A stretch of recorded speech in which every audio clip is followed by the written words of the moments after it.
Hello dear students. आज हम शुरू कर रहे हैं आपका बायोलॉजी में पर्यावरण के अंतर्गत पारिस्थितिकी पिरामिड्स, इकोलॉजिकल पिरामिड्स। देखिए क्या होता है ये, किसी भी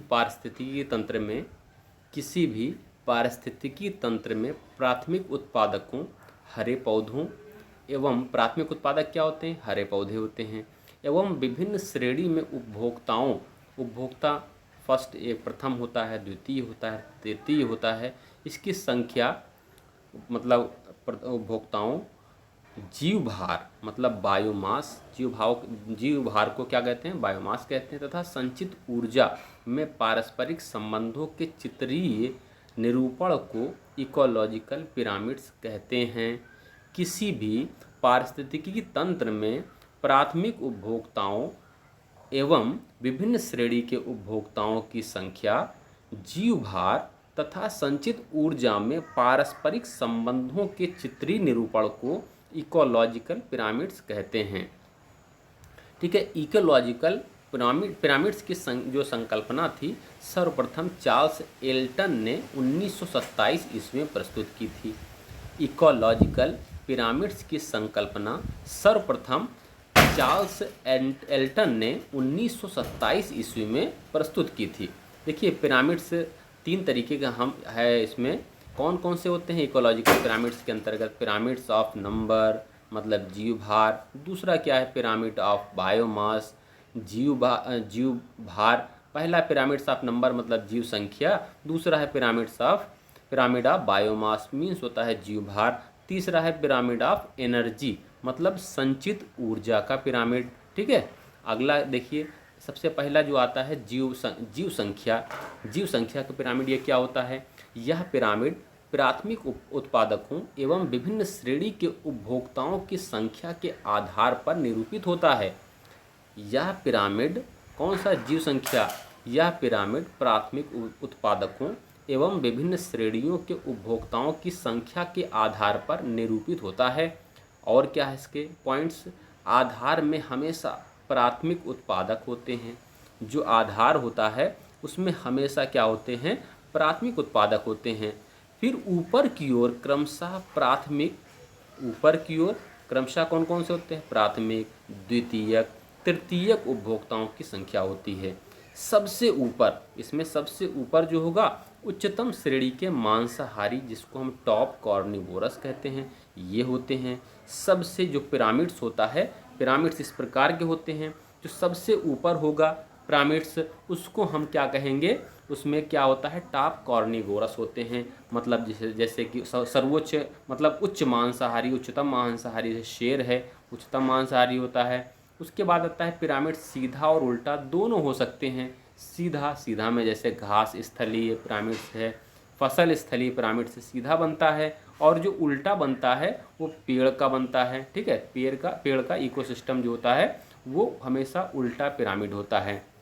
देखिए सब बना हुआ है इसमें कि पहला सबसे नीचे क्या उत्पादक है, उसके ऊपर प्राथमिक उपभोक्ता, उसके प्राथमिक उपभोक्ता में शाकाहारी होते हैं, उसके बाद द्वितीय उपभोक्ता मतलब मांसाहारी होते हैं जो शाकाहारी का भक्षण करते हैं, इनके ऊपर तृतीयक उपभोक्ता होते हैं जो मांस के अलावा और कुछ भी नहीं खाते हैं, उनको हम कहेंगे टॉप कार्निवोरस। ठीक है, अगला देखिए जीव भार का पिरामिड। जीव भार के आधार पर देखिए, जीव भार को निरूपित करने वाला पिरामिड नंबर 1 ये हो गया। नंबर दूसरा पॉइंट क्या है, आधार पर, जो आधार सबसे नीचे होता है उस पर क्या होता है, प्राथमिक उत्पादक होते हैं। नंबर नेक्स्ट है सीधा या उल्टा दोनों प्रकार का पिरामिड इसमें भी होता है। जीव भार के पिरामिड्स के अंतर्गत सीधा या उल्टा दोनों हो सकते हैं। सीधा का मतलब जैसे वन एवं घास स्थल, ठीक है, प्राथमिक उत्पादकों का जीव भार सर्वाधिक होता है, इसमें प्राथमिक उत्पादकों का जीव भार जो होता है सबसे ज़्यादा होता है।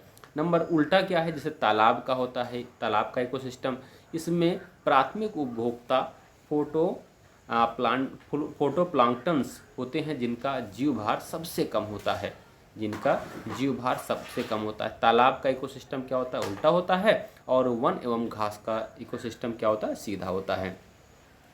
तीसरा आता है संचित ऊर्जा का पिरामिड। संचित ऊर्जा का जैसे विभिन्न पोषण तलों पर प्रयोग में लाई गई ऊर्जा के परिमाण का निरूपण होता है। नेक्स्ट क्या है, ऊर्जा प्रायः एक इकाई भाग में निश्चित समय में देखी जाती है। ऊर्जा प्रायः एक निश्चित भाग में इकाई भाग में निश्चित समय में देखी जाती है।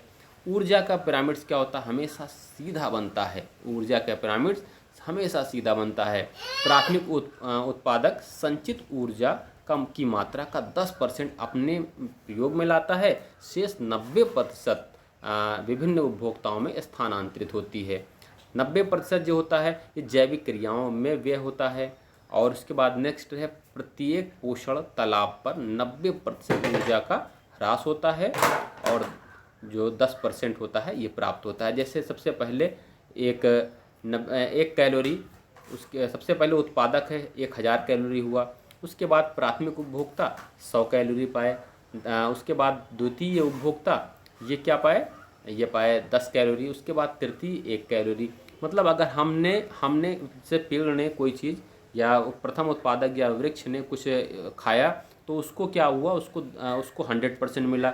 लेकिन जब इस वृक्ष का जो भक्षण करेगा तो उसको मिलेगा, मतलब इसके पास 90% रहेगा, अब उसका अपने का सिर्फ 10% वो ही देगा। मान लीजिए 100 एनर्जी उसने ग्रहण किया, तो अब अगले वाले को जो उसका भक्षण करेगा उसको सिर्फ 10 एनर्जी मिलेगी। अब उस 10 एनर्जी को जो भक्षण करेगा उसका 10% उसको मिलेगी। इस प्रकार से ये ऊर्जा का नियम होता है, संचित ऊर्जा का पिरामिड होता है। ठीक है, तो हमने आज आप लोगों को पारिस्थितिकी पिरामिड्स के बारे में पढ़ाया। अब अगला हम प्रारंभ करेंगे कि जो इससे संबंधित जो फैक्ट्स होते हैं उसको बताएंगे। ठीक है, तो पारिस्थितिक पिरामिड्स इन सबको आप तैयार कीजिए। सभी तीनों प्रकार जो हमने बताया, जीव संख्या, जीव भार और संचित ऊर्जा, इन तीनों को आपको अच्छे से तैयार करना है। ठीक है, थैंक यू।